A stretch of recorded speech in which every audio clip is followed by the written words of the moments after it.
adalah episode kelima. Pada 4 episode sebelumnya, kita sudah menjawab 7 dari 10 argumen yang selama ini membuat kita yakin bahwa bumi berbentuk bola. Pada episode ini, kita akan membahas topik nomor 8, yaitu soal penerbangan keliling dunia akan tiba kembali di tempat yang sama, yang menimbulkan persepsi bahwa bumi ini berbentuk bola. Pada episode ini, juga dibahas soal Antartika dan bom nuklir kubah bumi, yang sangat berkaitan dengan penerbangan dan angkasa luar. Pertanyaan paling umum tentang flat earth adalah tentang penerbangan. Jika kita terbang dari barat ke timur, akan kembali ke tempat semula. Bagaimana ini bisa terjadi jika buminya datar? Pertanyaan umum kedua adalah, jika bumi ini datar, ujungnya apa? Apakah kita akan jatuh? Pertanyaan yang lebih mendasar sebenarnya adalah, dari mana asalnya peta bumi bola dan peta bumi datar itu? Bisa dipertanggungjawabkan atau tidak kebenarannya? Silakan Anda cek situs USGS, United States Geological Survey. USGS adalah lembaga resmi bentukan pemerintah Amerika Serikat yang sudah beroperasi selama 137 tahun. Karyawannya hampir 9.000 orang. Anggarannya mencapai puluhan triliun rupiah per tahun. Tak mengherankan jika USGS menjadi lembaga survei geologi yang paling kredibel di dunia saat ini.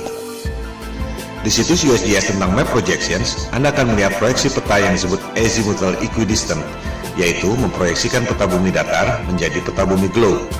USGS mengatakan bahwa peta bumi datar yang diproyeksikan lewat Azimuthal Equidistant ini digunakan untuk membuat peta atlas nasional Amerika Serikat, untuk menentukan jarak penerbangan, serta untuk menentukan arah antena. Selanjutnya, USGS mengatakan bahwa logo PBB adalah peta bumi datar yang menjadi sumber Azimuthal Equidistant itu. Ini adalah bukti yang tak terbantahkan. Pada referensi lain, di Wikipedia, diterangkan bahwa peta bumi datar yang diproyeksikan dengan metode Azimuthal Equidistant ini membuat berbagai jarak pada peta bumi bola menjadi benar secara proporsional. Artinya, peta yang sebenarnya adalah peta bumi datar itu. Disebut pula bahwa rumus matematika untuk pembuatan Azimuthal Equidistant ini pertama kali dikemukakan oleh seorang cendekiawan muslim bernama Al-Biruni yang hidup 1000 tahun lalu. Kita tak pernah mendengar nama Al-Biruni, tapi NASA tahu persis dan menamakan sebuah krater di bulan dengan nama Al-Biruni Crater untuk menghormati pencetus metode Azimuthal Equidistant itu. Jadi jelas sekali bahwa menurut USGS, peta bumi datar adalah dasar pembuatan peta bumi bola.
Yang mungkin Anda tidak perhatikan adalah horizon bumi selama Anda terbang.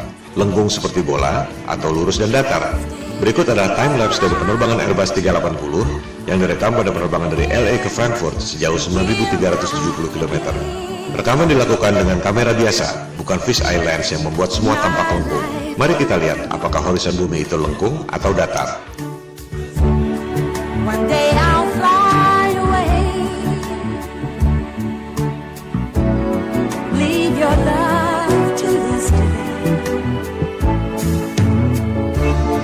What more can your love do for me?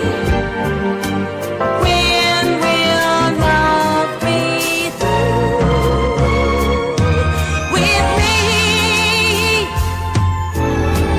Why live life from dream to dream and dread the day that dreaming ends?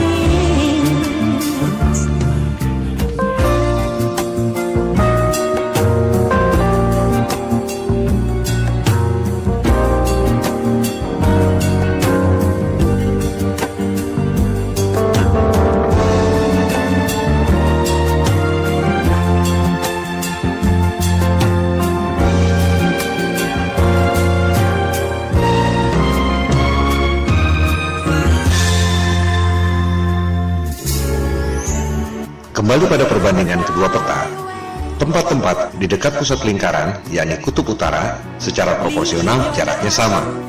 Semakin ke selatan, jaraknya semakin berbeda. Yang paling membedakan adalah Antartika. Kita akan membahasnya satu persatu. Pertama, jarak benua-benuanya dulu. Kita bisa membuktikannya dengan mudah lewat jalur penerbangan. Di selatan Khatulistiwa, yakni Australia, Amerika Selatan, dan Afrika Selatan, jalur penerbangannya tak masuk akal jika menggunakan peta globe, tapi masuk akal jika menggunakan peta flat earth. Anda bisa cek sendiri melalui berbagai situs yang menyediakan layanan tiket penerbangan. Kita ambil contoh satu jalur penerbangan di belahan selatan, dari Santiago, Chili di Amerika Selatan ke Johannesburg di Afrika Selatan. Jika kita ambil jarak lurus di peta globe, memakan waktu 12 jam penerbangan. Tapi, jika Anda cek di situs-situs tiket penerbangan, rute tersebut tidak ada. Dari Santiago, harus mampir dulu di Senegal, baru ke Johannesburg, memakan waktu 19 jam penerbangan. Rute itu tampak tidak masuk akal. Tapi, jika menggunakan peta flat earth, menjadi sangat masuk akal karena merupakan garis lurus. Menarik bukan? Kita ambil jalur lain lagi di selatan. Dari Johannesburg, Afrika Selatan, ke Sydney di Australia Selatan. Jika kita ambil jarak lurus di peta globe, memakan waktu 11 jam penerbangan. Tapi rute itu tidak ada. Dari Johannesburg, harus mampir dulu ke Dubai, baru ke Sydney, memakan waktu 18 jam penerbangan. Ini juga tampak tidak masuk akal.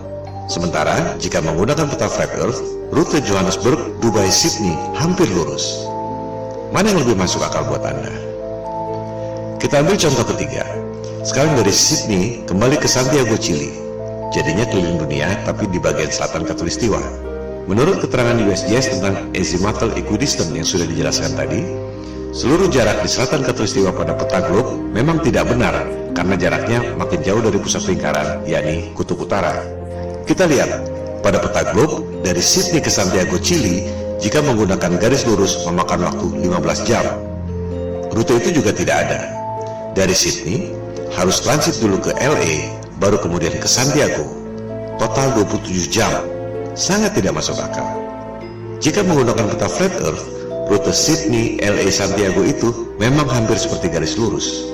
Mana yang lebih masuk akal buat Anda?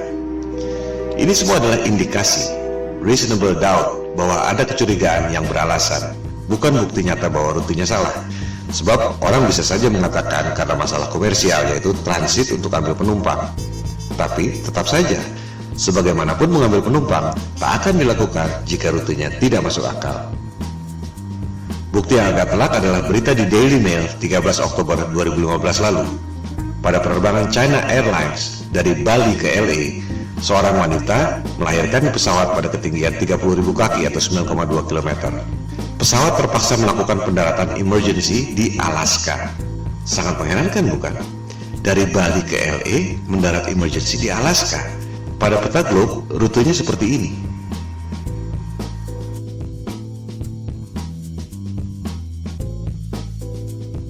Pada peta bumi datar, rute Bali LA mendarat di Alaska adalah seperti ini. Mana yang lebih masuk akal buat Anda? Perbedaan utama antara peta globe dan peta bumi datar adalah di bagian selatan. Pada peta globe, di selatan Khatulistiwa semakin mengecil dan Antartika adalah sebuah benua.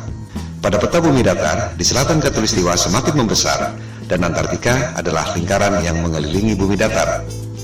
Kunci pembedanya adalah Antartika, sebuah kawasan misterius yang memang sejak zaman dulu jarang dikunjungi orang. Bukan hanya karena dingin dan ombak yang ganas, melainkan juga karena sistem navigasi, termasuk kompas, tidak berjalan dengan baik di Antartika. Tercatat Vasco da Gama, penjelajah asal Portugis yang dalam tanda petik menemukan Maluku dan Timur Timur di abad ke-16. Namun upayanya gagal karena cuaca buruk terus-menerus dan jarum kompas tidak menentu. Suatu hal yang wajar, mengingat jaraknya jauh dari pusat lingkaran bumi, yakni kutub utara, yang merupakan medan magnet yang menarik jarum kompas ke arah utara. Penjelajah pertama yang berhasil ke Antartika adalah Captain James Cook, orang Inggris pertama yang tercatat mendarat di Hawaii, Australia, dan New Zealand. Ia menjelajahi Antartika tahun 1772 bersama 111 awak kapal dan saintis. Captain Cook menjelajahi Antartika selama 3 tahun 8 hari. Ia hanya menemukan tembok es. Tak ada jalan masuk. Selama 3 tahun 8 hari itu, tercatat ia menjelajahi 60.000 km tembok es Antartika. Angka itu juga sangat menarik. 60.000 km adalah 1,5 kali panjang ekuator bumi. Ia sudah menempuh jarak 1,5 kali keliling dunia dan hanya menemukan tembok es Antartika. Dari jurnal catatan Captain Cook, rute 60.000 km pada peta globe adalah seperti ini. Pada peta bumi datar, rute Captain Cook adalah seperti ini. Ia benar-benar keliling di ujung dunia, tembok es Antartika yang mengelilingi bumi datar. Catatan Captain Cook ini sebenarnya bukti yang otentik bahwa peta globe adalah bohong. Sebab, pada peta globe, Antartika dibilang sebagai benua dengan keliling 12.000 miles atau 19.300 km. Padahal, Captain Cook menjelajah keliling tembok es Antartika sepanjang 60.000 km. 3 kali lipat dari yang dikatakan oleh penguasa global.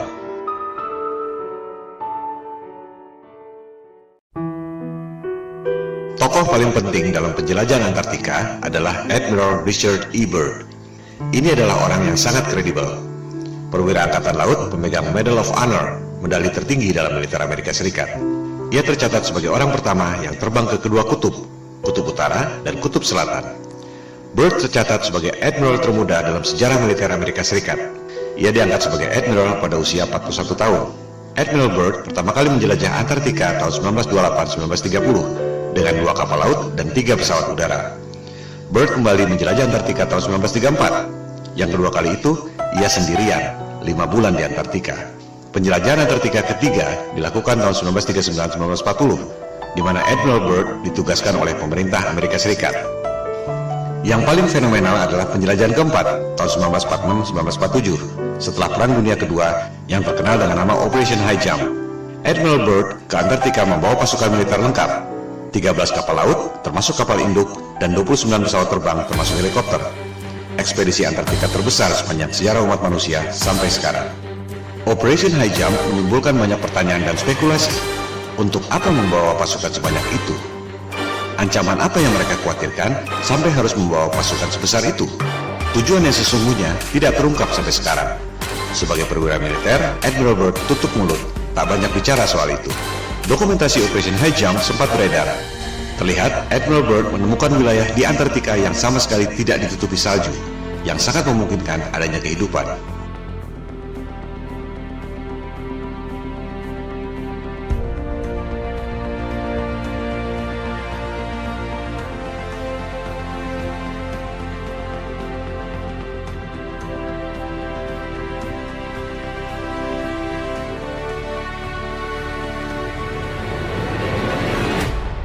Dalam wawancara dengan harian Chile, El Mercurio tahun 1947, Admiral Byrd membuat pernyataan yang sangat mengejutkan. Ia mengatakan, Amerika Serikat perlu mengambil tindakan defensif terhadap serangan udara musuh yang datang dari kutub. Musuh yang mana? Mengapa dari kutub? Teka-teki yang tak terjawab sampai sekarang. Ekspedisi kelima Admiral Byrd ke Antartika dilakukan tahun 1956-1957, dikenal dengan nama Operation Deep Freeze, untuk membangun 3 pangkalan militer di Antartika. Berikut ada cuplikan wawancara TV yang langka dari Admiral Byrd tahun 1957. A television journal of the important issues of the hour. Our very distinguished guest for this evening is Admiral Richard E. Byrd. I must say that Admiral Byrd, our guest tonight, is not only our greatest living explorer, but he's been an inspiration to countless Americans. Admiral Byrd, you've been to both the North Pole and the South Pole. Is there any unexplored land left on this Earth? But strangely enough, there's left in the world today an area as big as the United States that's never been seen by a human being.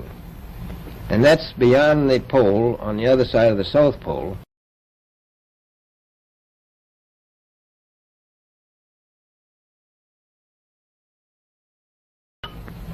We've found enough of coal within 180 miles of the South Pole, enough to supply the whole world for quite a while. So we think there's oil there, and there's evidence, probably uranium there. Ada 3 hal yang sangat penting yang perlu dicatat dari pernyataan otentik Admiral Byrd. Pertama, Antartika kaya sumber daya alam. Ada batu bara, minyak, dan kemungkinan uranium. Kedua, ada wilayah sebesar Amerika Serikat yang belum pernah dilihat oleh manusia. Letaknya melampaui atau di belahan lain Antartika. Ketiga, dari clipping koran di Chili tahun 1947 setelah Operation High Jump, dikatakan ada kemungkinan serangan udara musuh yang datang dari Antartika. Ketiga hal ini adalah teka-teki yang luar biasa. Pertama, dunia pertambangan, dimanapun ada sumber daya, pasti akan disambangi dan digali. Selama ada nilai ekonomi, menghasilkan keuntungan, perusahaan pasti berebut. Udara dingin sama sekali bukan hambatan. Di Kutub Utara, kita tahu ada banyak perusahaan tambang yang beroperasi. Australia misalnya, yang berada di belahan bumi selatan, memiliki pertambangan di Kutub Utara, tapi tidak di Antartika. Tak ada satupun perusahaan pertambangan yang menggali sumber daya di sana. Padahal jelas-jelas Admiral Byrd mengatakan ada sumber batu bara yang cukup untuk memasok seluruh dunia selama beberapa tahun. Byrd checks position by the sun compass. The glacier signals the South Pole itself.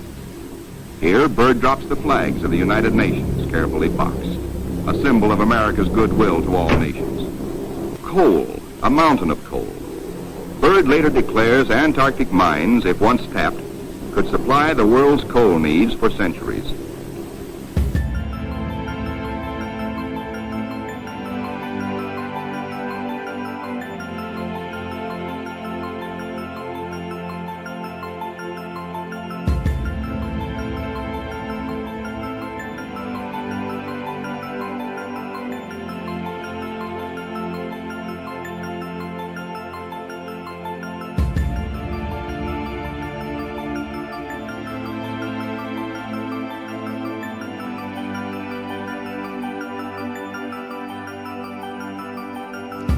Apakah ini berkaitan dengan pernyataannya bahwa ada kemungkinan serangan udara musuh dari Antartika?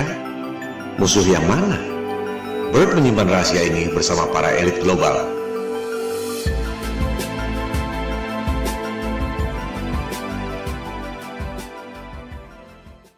Kedua, dikatakan ada wilayah sebesar Amerika Serikat yang belum pernah dilihat oleh manusia, letaknya beyond, on the other side, Antartika.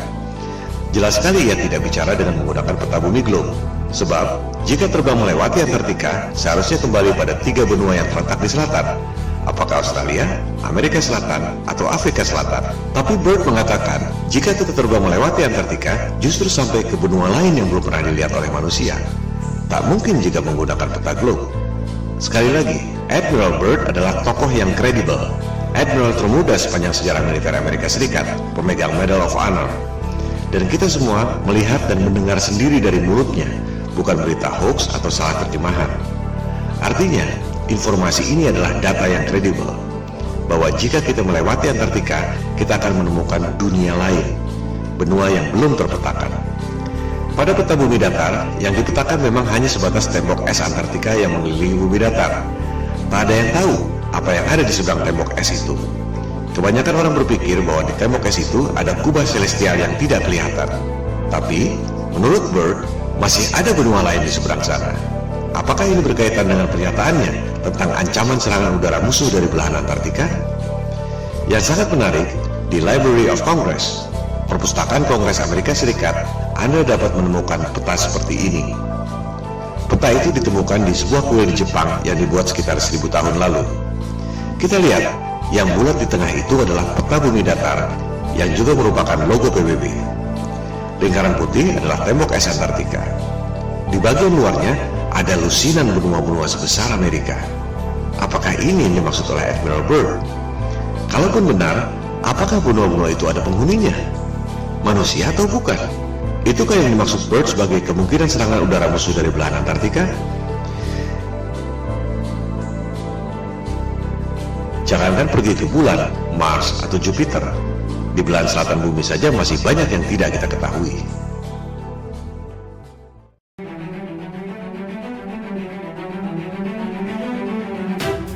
Dunia berubah total setelah penjelajahan Antartika secara militer lewat Operation High Jump 1946 dan Operation Deep Freeze tahun 1957 ini. Tahun 1957 dimulailah perundingan Antarctic Treaty yang ditandatangani 2 tahun kemudian. Antartika dideklarasikan sebagai daerah terlarang. Tahun 1957 itu juga diluncurkan Sputnik, satelit pertama di dunia buatan Rusia yang menjadi pemicu perlombaan teknologi angkasa luar.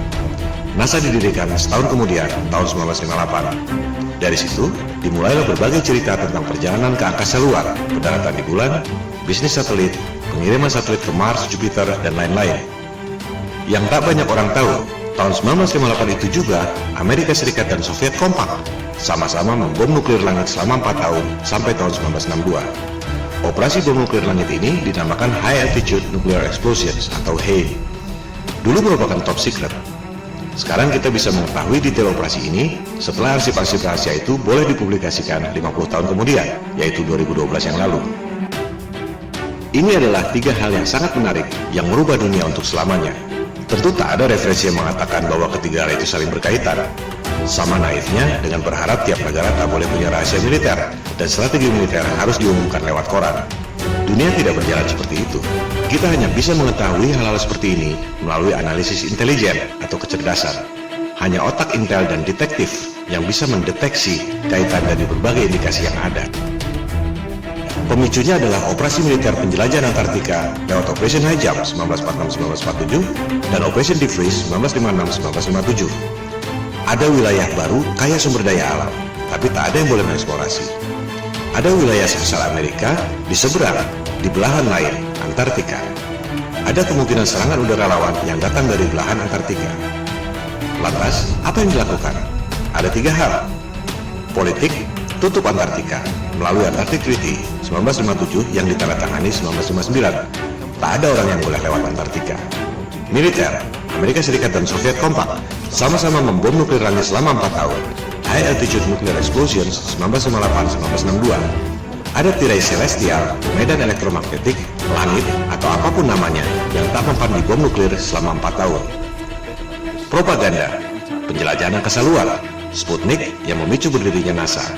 Padahal Amerika Serikat dan Soviet sama-sama tahu ada tirai celestial yang tak mempan di bom nuklir selama 4 tahun. Tak ada roket yang bisa melewatinya. Kita akan membahas ketiga hal ini secara detail dengan bukti-bukti yang otentik dan kredibel. Langkah politik menutup Antartika dan langkah militer pemboman nuklir langit dibahas pada episode 5 ini. Langkah berikutnya, propaganda penjelajahan angkasa luar dibahas pada episode 6, NASA Hollywood.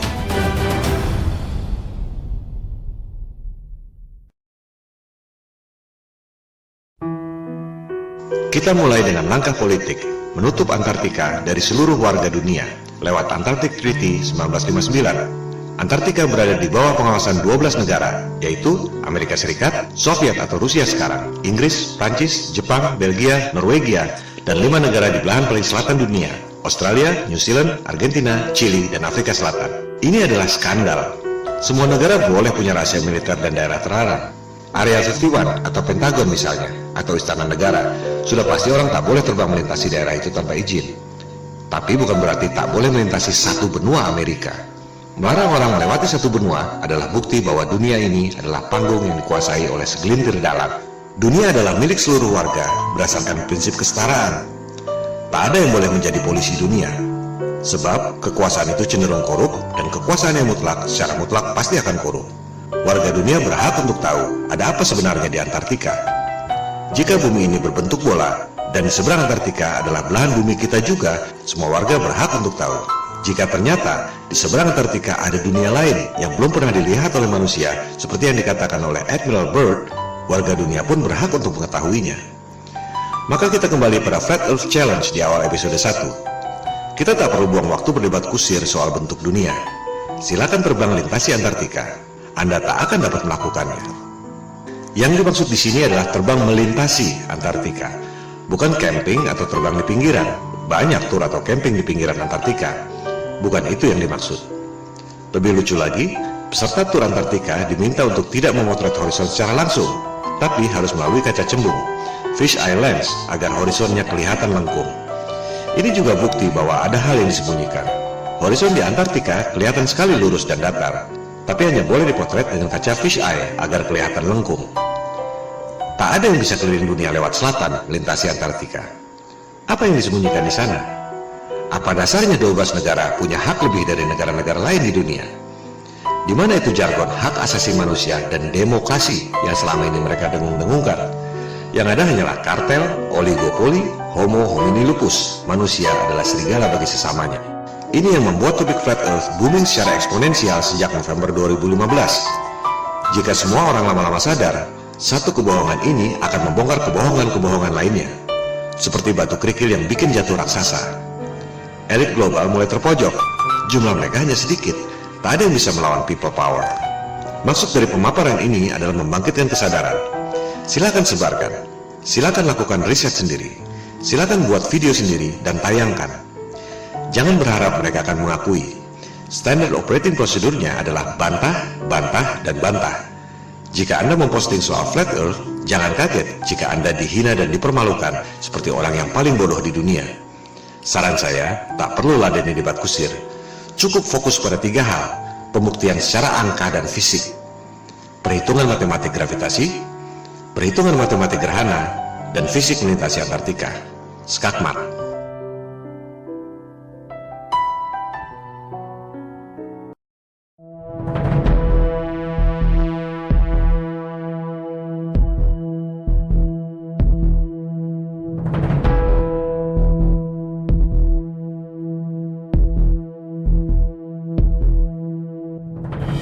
Di luar kisah-kisah drama Perang Dingin, Amerika Serikat dan Uni Soviet sebenarnya kompak melakukan operasi militer gabungan. Penjelajahan Antartika yang terakhir, Operation Deep Freeze 1956-1957 oleh Amerika Serikat dan Soviet. Tak lama kemudian, di tahun 1957 itu juga, Soviet meluncurkan satelit pertama di dunia, yakni Sputnik. Fungsi Sputnik sebagai satelit bisa dibilang tak ada apa-apanya. Sebuah bola dengan diameter 58 cm dan hanya membunyikan sinyal yang tak penting. Yang signifikan adalah roketnya. Itu adalah kali pertama manusia bisa mengirim roket sampai ketinggian 577 km. Lebih dari setengah pulau Jawa ke angkasa. Amerika Serikat menyusul tak lama kemudian, mengirim roket berisi satelit Explorer tahun 1958. Amerika Serikat dan Soviet sama-sama tahu ada sesuatu di angkasa yang sangat serius. Kita hanya mendengar sedikit lewat fenomena Van Allen Belt. Ada medan radiasi yang menutupi bumi. Keadaan yang sesungguhnya jauh lebih serius dari itu. Begitu seriusnya, hingga Amerika Serikat dan Soviet sama-sama membom nuklir langit selama 4 tahun. Sebuah operasi militer yang sangat mahal yang tak mungkin dilakukan jika tidak benar-benar penting. Operasi ini disebut High Altitude Nuclear Explosion, disingkat HANE, dari tahun 1958 sampai 1962. Dulu top secret. Sekarang kita semua bisa mengakses informasi setelah rahasia tersebut dibuka ke publik 50 tahun kemudian, yakni tahun 2012 yang lalu. Kita bisa mengetahui nama operasinya masing-masing, tempatnya, waktunya, dan kekuatan bomnya. 1000 kali lebih dahsyat dari bom atom Hiroshima dan Nagasaki. Ini menunjukkan betapa seriusnya persoalan tersebut. Kita perhatikan nama-nama operasinya. Operation Dominic, Operation Fishbowl. Kita pahami dulu apa maksudnya. Melalui teknologi roket yang bisa mencapai ketinggian 577 km, Amerika Serikat dan Soviet sama-sama tahu bahwa ada tirai alias kubah celestial yang menutupi bumi. Kubah yang tidak kelihatan, tapi memiliki radiasi yang mematikan. Seperti perisai elektromagnetik dalam film Star Trek. Bahkan disebut impenetrable, tak dapat dilewati. Sungguh mengherankan, orang sampai sekarang masih percaya bisa pergi ke angkasa luar. Padahal jelas-jelas disebut ada perisai alami yang tak dapat ditembus. Ini yang dulu dikatakan oleh Ibnu Sina 1000 tahun yang lalu sebagai solid but transparent spheres, dan yang dikatakan oleh Nikola Tesla 100 tahun lalu sebagai celestial spheres. Untuk mudahnya, kita sebut saja kubah celestial atau kubah bumi. Elit global merasa kita ini seperti ikan dalam akuarium. Mereka mau menghancurkan akuarium itu dengan bom nuklir. Oleh sebab itu, operasinya disebut Operation Fishbowl.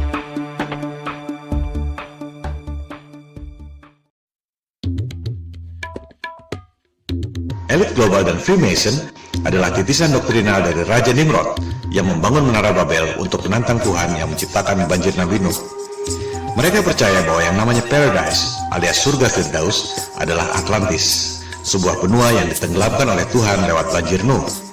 Itu sebabnya Nimrod membangun Menara Babel yang menjulang tinggi ke langit. Anda bisa mempelajari sendiri soal Menara Babel ini pada Alkitab Taurat.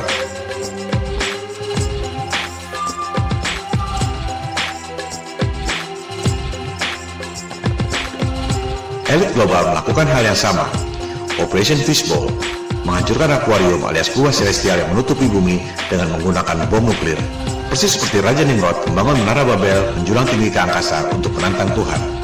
Oleh sebab itu, operasi bom nuklir kubah bumi ini disebut Operation Dominic alias Operasi Tuhan. Menghancurkan akuarium kubah bumi alias Operation Fishbowl, mereka menggunakan bom nuklir yang dinamakan Thor, palu godam dewa pagan untuk memukul kubah bumi buatan Tuhan. Terakhir beredar rekaman video Operation Fishbowl tahun 1962 yang sudah boleh diakses publik setelah kadaluarsa 50 tahun. Mari kita saksikan. Anda tak akan pernah melihat hal seperti ini lagi dalam hidup Anda.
Amerika Serikat dan Soviet sama-sama membom nuklir selama 4 tahun, 1958-1962. Kubah celestial tak dapat ditembus. Amerika Serikat dan Soviet sama-sama tahu tak ada yang bisa pergi ke angkasa luar. Perlombaan angkasa luar, termasuk perjalanan ke bulan, adalah sandiwara, bisnis hoax, di mana elit global mendapat keuntungan yang luar biasa dari anggaran negara. Soviet bangkrut, dolar inflasi, rupiah kita lebih hancur lagi. Elit global tak akan mengakui ini. Mereka lebih baik membunuh daripada mengakui bahwa mereka bohong soal angkasa luar. Tak akan ada resolusi damai. Yang ada ialah people power.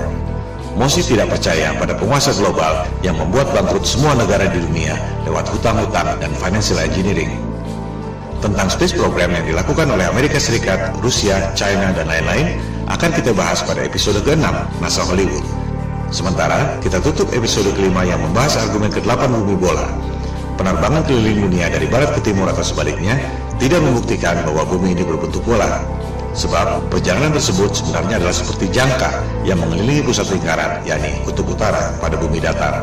Sebaliknya, rute Bali LA yang terpaksa mendarat darurat di Alaska karena wanita melahirkan tak akan terjadi jika buminya berbentuk bola. Rute tersebut hanya mungkin terjadi jika menggunakan peta bumi datar.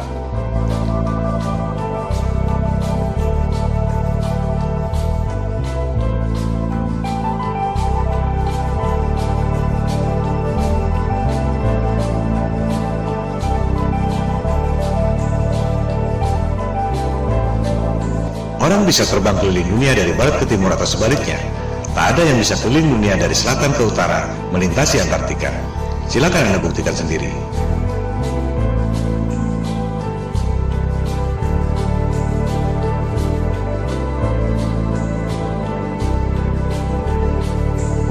Hal ini membuktikan ada rahasia yang disembunyikan di Antartika. Antartika adalah salah satu rahasia kunci pada konspirasi bumi datar.